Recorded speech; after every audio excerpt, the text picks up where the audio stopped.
সকলকে আমার প্রণাম ও ভালোবাসা। অ্যাস্ট্রো এডুকেশন প্রদ্যুৎ এই চ্যানেলে আপনাদের সকলকে আবারও স্বাগতম।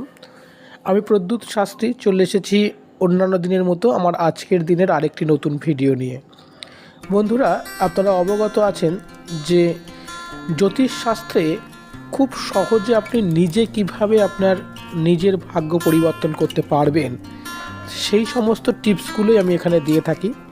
এখানে জ্যোতিষদের হাত থেকে প্রতারিত হবার যে সেই চেষ্টা আমি অবারিত করে যাই। আপনারা যদি ভিডিওগুলো কন্টিনিউ দেখতে থাকেন তাহলে অবশ্যই বুঝতে পারবেন যে খুব সহজে আপনি কিভাবেই এই চ্যানেলটির মাধ্যমে আপনি আপনার ভাগ্য নিজেই পরিবর্তন করতে পারবেন, বুঝতে পারবেন এবং অন্যকে সহযোগিতা করতে পারবেন। চলুন শুরু করি আমার আজকের দিনের আরেকটি গুরুত্বপূর্ণ ভিডিও দিয়ে। ভিডিওতে যাওয়ার আগে আপনাদের সকলের কাছে প্রতিবারের মতো আবারও অনুরোধ করব, অবশ্যই আপনারা চ্যানেলটিকে সাবস্ক্রাইব করুন, লাইক করুন এবং প্রচুর শেয়ার করুন এই আমাদের সকলের চেষ্টাকে সকলের কাছে পৌঁছে দেবার জন্য। যে জ্যোতিষ নিয়ে যে রটনা, জ্যোতিষ মানেই ফ্রড, জ্যোতিষ মানেই ছলনা, সেই চিন্তা থেকে মানুষ বেরিয়ে এসে এর যে উপকারিতাগুলো রয়েছে, এর যে ভালো দিকগুলো রয়েছে, সেগুলো মানুষের জীবনের যে কত পরিবর্তন করতে পারে সেগুলো মানুষ জানার চেষ্টা করুক এই চ্যানেলটির মধ্যে দিয়ে। আজকে যে ভিডিওটি নিয়ে আলোচনা করব সেটি হচ্ছে আপনি মাত্র আপনার লগ্ন নিয়েই, আপনার লগ্ন সাপেক্ষে একটি গ্রহ দিয়েই আপনি আপনার জীবনের ভালো মন্দ এবং জীবনের পথ পরিবর্তন করতে পারবেন। এবং এটা 100% অথেন্টিক যে শুধুমাত্র একটি গ্রহ দিয়েই আপনি আপনার ভাগ্য এবং লাইফকে টোটালি চেঞ্জ করতে পারবেন এবং বুঝতে পারবেন কেন আপনার জীবনের গ্রাফটা নিচের দিকে নামছে, কেনই বা উপরের দিকে উঠছে, সেটাও আপনি নিজেই বুঝতে পারবেন আজকের ভিডিওটি যদি আপনারা প্রথম থেকে শেষ পর্যন্ত দেখেন। হ্যাঁ, আজকের ভিডিওতে আমি নাম দিয়েছি যে লগ্ন সাপেক্ষে গুড লাক গ্রহ। লগ্ন সাপেক্ষে গুড লাক গ্রহ, কোন গ্রহটি আপনার লগ্ন সাপেক্ষে গুড লাক, সেই গ্রহটির আপনি যদি একটু নাড়াচাড়া করেন বা একটু সেই গ্রহ সম্বন্ধে জানেন তাহলেই কিন্তু আপনি আপনার ভাগ্যের পরিবর্তন করতে পারবেন। চলুন শুরু করি। প্রথমেই চলে আসে মেষ লগ্ন। মেষ লগ্নের গুড লাক গ্রহ যদি আমরা বলি, এই গুড লাক গ্রহটি বা মেষ লগ্নের যেটা সবথেকে গুরুত্বপূর্ণ গ্রহ সেটাকে আমরা বলি রবি। রবি যাকে আমরা ইংরেজিতে বলি সান, সেই সান বা রবি হচ্ছে মেষ লগ্নের ক্ষেত্রে গুড লাক গ্রহ। এই গ্রহ যদি আপনার শুভ থাকে, কোনো মেষ লগ্নে যদি রবি পজিটিভ থাকে, তাহলে রবি তুঙ্গস্থ থাকে, রবি সক্ষেত্রী থাকে, রবি মূল ত্রিকোণে থাকে, তাহলে সেই ব্যক্তি কিন্তু উচ্চ স্থান পর্যন্ত যাবে এবং সেই ব্যক্তি জীবনে প্রতিষ্ঠা পাবে, সেই ব্যক্তিকে দেখে সকলে সম্মান করবে। আবার যদি এই রবি যদি নেগেটিভ হয়ে যায় তাহলে কিন্তু বিপরীতগুলো হবে, নীচ মনা হবে, নীচ কর্ম করবে এবং জীবনে অর্থ কষ্ট করবে, সকলের সঙ্গে সম্পর্ক নিয়ে দুশ্চিন্তা থাকবে, এরকম নানান ধরনের সমস্যা কিন্তু তার ক্ষেত্রে কিন্তু ঘটতে থাকবে, তার ক্ষেত্রে কিন্তু ঘটতে থাকবে। সুতরাং আপনারা এখন কি করবেন, যদি কারোর ক্ষেত্রে এই গ্রহ নেগেটিভ থাকে বা কেউ যদি এই গ্রহটাকে আপনারা মোটিভেট করতে চান বা পজিটিভ করতে চান, তাহলে আপনারা কি করবেন, তাহলে আপনারা অবশ্যই আপনারা প্রতিদিন সকালবেলায় আপনারা স্নান করুন। স্নান করার পরে আপনারা সূর্যদেবকে আপনারা নিয়মিত জল দান করুন এবং ওম নমঃ শিবায় এই মন্ত্রটি আপনারা জপ করতে পারেন, তাহলেও কিন্তু আপনারা অনেক বেশি উপকার পাবেন বা রবি আপনার কিন্তু পজিটিভিটি আপনার জীবনে কিন্তু নিয়ে আসবে। এবারে বলবো লগ্ন নাম্বার 2, যাকে আমরা বলি বৃষভ লগ্ন। এই বৃষ লগ্ন বা বৃষভ লগ্ন যাই বলে থাকি না কেন আমরা, এই লগ্নের ক্ষেত্রে গুড লাক গ্রহ কিন্তু শনি। যে শনিকে দেখে আপনারা সকলেই ভয় করেন বা আমরা প্রত্যেকেই শনির নাম শুনলেই একটা আটকে উঠি, বাবা শনি, কিন্তু এই শনি কিন্তু বৃষভ লগ্নের ক্ষেত্রে গুড লাক গ্রহ। যদি শনি তুঙ্গস্থ থাকে, মূল ত্রিকোণে থাকে, তাহলে কিন্তু এই ব্যক্তির জীবনে কিন্তু সাকসেস আসবেই।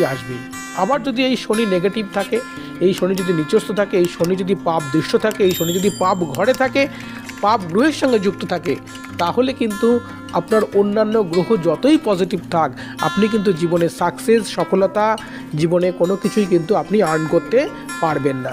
সেই জন্য খুব গুরুত্ব দিতে হবে এই লগ্নের মানুষের শনির ক্ষেত্রে। তাহলে আপনারা কি করবেন, তাহলে আপনারা এই শনিকে ভালো করবার জন্য, শনিকে পজিটিভ করবার জন্য, শনিকে বলদান করবার জন্য আপনারা কিন্তু শনির মন্ত্র প্রতিদিন সন্ধ্যার সময় আপনারা জপ করুন।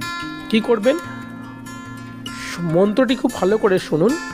ওম শাং শনেশ্বরায় নমঃ, এই মন্ত্রটি আপনারা প্রতিদিন সন্ধ্যায় জপ করুন এবং একটি নীলা আপনারা ধারণ করতে পারেন এবং সেক্ষেত্রে অবশ্যই কিন্তু একজন জ্যোতিষীর পরামর্শ নেবেন এবং প্রয়োজনে যদি আপনাদের মনে হয় আমার এই ভিডিওতে দেওয়া নাম্বারেও আপনারা যোগাযোগ করতে পারেন, হোয়াটসঅ্যাপে যোগাযোগ করতে পারেন বা আমাকে কমেন্ট করেও কিন্তু আপনার ভাগ্য সম্বন্ধে কিন্তু আলোচনা করতে পারেন। এবারে আমরা বলবো যে মিথুন, 3 নাম্বার হচ্ছে মিথুন রাশি, মিথুন লগ্ন। মিথুন লগ্নের ক্ষেত্রে কোন গ্রহটি সবথেকে গুড লাক গ্রহ? মিথুন লগ্নের ক্ষেত্রে গুড লাক গ্রহ হচ্ছে শুক্র। শুক্র যদি মিথুন লগ্নে ভালো হয় তাহলে সেই ব্যক্তিকে আর দেখতে হবে না, সেই ব্যক্তি জীবনের তারাক্কি, জীবনের সফলতা কিন্তু লাভ করবে। আর শুক্র যদি এই লগ্নের ক্ষেত্রে যদি খারাপ হয় তাহলে কি হবে? এই ব্যক্তির জীবনে অন্যান্য যত গ্রহই ভালো থাকুক না কেন তাহলে কিন্তু এই ব্যক্তি জীবনে কখনোই সফলতা লাভ করতে পারবে না।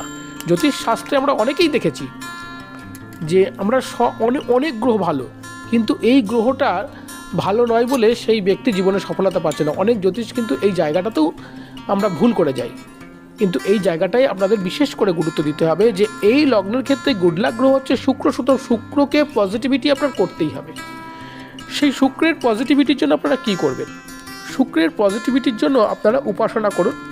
আপনারা বিশেষ করে শুক্রের উপাসনা অর্থাৎ লক্ষ্মী মায়ের উপাসনা করুন, লক্ষ্মী মাতার পূজা করুন এবং সেই সাথে আপনারা পারলে একটু কি করবেন, একটু গোপাল বা জারকান আপনারা জ্যোতিষীর পরামর্শ নিয়ে অবশ্যই কিন্তু ধারণ করতে পারেন। প্রয়োজনে যাদের সামর্থ্য রয়েছে হীরাও কিন্তু ব্যবহার করা যায়, তবে অবশ্যই কিন্তু জ্যোতিষীর পরামর্শ নেওয়া খুবই গুরুত্বপূর্ণ, অন্যথায় আপনারা কিন্তু কখনোই রেমেডি গ্রহণ করবেন না। ভিডিওটি যারা দেখছেন অবশ্যই ভিডিওটি আশা করি প্রত্যেকের খুব উপকৃত হবে এবং প্রত্যেকের খুব ভালো লাগছে, সেজন্য আপনারা অবশ্যই চ্যানেলটিকে সাবস্ক্রাইব করবেন এবং ভিডিওটিকে একটি লাইক করতে কখনোই ভুলবেন না এবং এই ভিডিওটিকে শেয়ার করুন যাতে আপনার প্রিয়জন এই ভিডিওটি পেয়ে যায় এবং তারাও যাতে এখান থেকে লাভবান হতে পারে। এবারে বলবো যে 4 নাম্বার কর্কট লগ্ন। কর্কট লগ্নের ক্ষেত্রে আমরা গুড লাক গ্রহ কোনটা পাবো সেটা আমাদের এখন দেখে নিতে হবে। কর্কট লগ্নের গুড লাক গ্রহ সেটা হচ্ছে আমরা যেটা বলবো সেটা সেই প্রসঙ্গে আমি বলে রাখি যে কর্কট লগ্ন কিন্তু একটুখানি হিজিবিজি লগ্ন। খুব সহজে কিন্তু এই লগ্নের মানুষের কিন্তু যেমন সফলতা যেমন আসে না, সেরকম কিন্তু সুখ একটুখানি এই লগ্ন থেকে যেন মনে হয় একটু দূরে থাকে। এটা আমার ব্যক্তিগত রিসার্চ আমি দেখেছি। যাই হোক, চলুন জেনে নিই এর গুড লাক গ্রহ কোনটি। এর গুড লাক গ্রহ হচ্ছে মঙ্গল। অর্থাৎ কর্কট লগ্নে যদি মঙ্গল ভালো থাকে তাহলেই এই ব্যক্তি জীবনে সফলতা পাবে, অন্যথায় কিন্তু এই ব্যক্তির সফলতা পাওয়া কিন্তু খুব মুশকিল হবে। এবার মঙ্গল যদি এই ব্যক্তির খারাপ থাকে বা মঙ্গল যদি এই ব্যক্তির জীবনে পজিটিভিটি নিয়ে আসতে হয় মঙ্গলকে দিয়ে, তাহলে আপনারা কি করবেন? তাহলে আপনারা অবশ্যই হনুমানজির পূজা করুন এবং হনুমানজির দর্শন করুন এবং আপনারা পারলে হনুমান চালিসা পাঠ করুন। দেখবেন জীবনে আপনার সফলতা আসবে এবং আপনার লগ্ন সাপেক্ষে মঙ্গল কোথায় বসে রয়েছে সেটা দেখে নিয়ে অবশ্যই আপনি একটা প্রবাল ধারণ করুন জ্যোতিষীর পরামর্শ নিয়ে, তবেই আপনি জীবনে সফলতা পাবেন, অন্যথায় কিন্তু জীবনে সফলতা পাওয়া কিন্তু খুব মুশকিল হবে। এবারে বলবো 5 নাম্বার লগ্ন সিংহ লগ্ন। সিংহ লগ্ন এর ক্ষেত্রে একই, এরও কিন্তু গুড লাক গ্রহ কিন্তু মঙ্গল। এই লগ্নকে আমরা রাজস্বী লগ্ন বলে থাকি, একটু রাধে রাধে ভাব থাকে। এই লগ্নের ক্ষেত্রে যদি মঙ্গল যদি পজিটিভিটি থাকে তাহলে কিন্তু এবং এই ব্যক্তি কিন্তু জীবনে অনেক সফলতার শিখরে উঠতে পারে এবং জীবনে সমস্ত সুখ স্বাচ্ছন্দ্য কিন্তু এ লাভ করতে পারে, সমস্ত ঝামেলা থেকে কিন্তু সহজেই মুক্তি লাভ করতে পারে। যদি মঙ্গল নেগেটিভ থাকে তাহলে কিন্তু জীবনে সফলতা জীবনে কখনোই এ লাভ করতে পারবে না এবং ঝামেলা গণ্ডগোল অশান্তি এর মধ্যে দিয়ে কিন্তু তার জীবনটা অতিবাহিত হবে। এখান থেকে বেরিয়ে আসার জন্য এবং মঙ্গলকে পজিটিভ করবার জন্য অবশ্যই আপনারা হনুমানজির পূজা করুন, হনুমান চল্লিশা পাঠ করুন এবং অবশ্যই একজন সঠিক জ্যোতিষীর পরামর্শ নিয়ে আপনারা একটি প্রবাল বা রেড কোরাল যাকে আমরা বলি সেটা ধারণ করুন। এবারে বলবো কন্যা লগ্ন। লগ্ন নাম্বার 6 কন্যা লগ্ন। কন্যা লগ্নের ক্ষেত্রে যেটা গুড লাক গ্রহ, সেই গ্রহ কোনটি আমরা জেনে নেব। সেই গুড লাক গ্রহটি হচ্ছে শুক্র। অর্থাৎ কন্যা লগ্নে যদি শুক্র ডিস্টার্ব থাকে তাহলে কিন্তু এই ব্যক্তির জীবন ছাড়খাড় হয়ে যাবে। বারবার ঋণে কিন্তু এই ব্যক্তি জর্জরিত হবে এবং কখনোই কিন্তু পয়সার অভাব এর যাবে না এবং বারবার ঋণ দ্বারা সে আক্রান্ত হবে। এখান থেকে বেরিয়ে আসার জন্য আপনারা কি করবেন বা আপনারা শুক্রকে পজিটিভ করবার জন্য আপনারা কি করবেন? আপনারা অবশ্যই আপনারা লক্ষ্মী মাতার পূজা করুন এবং লক্ষ্মীবার পালন করুন এবং পারলে একটি যেটা আগেই বলেছি একটু হোয়াইট জারকান বা একটি ওপল আপনারা কিন্তু অবশ্যই জ্যোতিষীর পরামর্শ নিয়ে কিন্তু ধারণ করতে পারেন। আপনার জীবনে কিন্তু তাহলে অবশ্যই সফলতা আসবেন। বন্ধুরা, আজকের ভিডিওটি আর আমি লম্বা করছি না। আমি নেক্সট আবার যে 6টি লগ্ন বাকি আছে সেই 6টি লগ্ন আমরা পরের ভিডিওতে নিয়ে আলোচনা করব, নিয়ে আসব এবং জানিয়ে দেবো যে প্রত্যেকটি লগ্নের ক্ষেত্রে গুড লাক গ্রহ কোনটি। তো ভিডিওটি যারা দেখলেন সকলকে আমার অসংখ্য ধন্যবাদ এবং যে ভিডিওটি যারা সাবস্ক্রাইব করেছেন তাদের আবারও একবার ধন্যবাদ জানাই এবং যারা এখনও সাবস্ক্রাইব করেননি আপনাদের কাছে আমার অনুরোধ অবশ্যই ভিডিওগুলিকে সাবস্ক্রাইব করুন এবং ভিডিওগুলিকে শেয়ার করুন এবং একটু লাইক করুন। এই ধরনের ভিডিও পাওয়ার জন্য কিন্তু আমি এই চ্যানেলে আবারও ফিরে আসবো আপনাদের সামনে।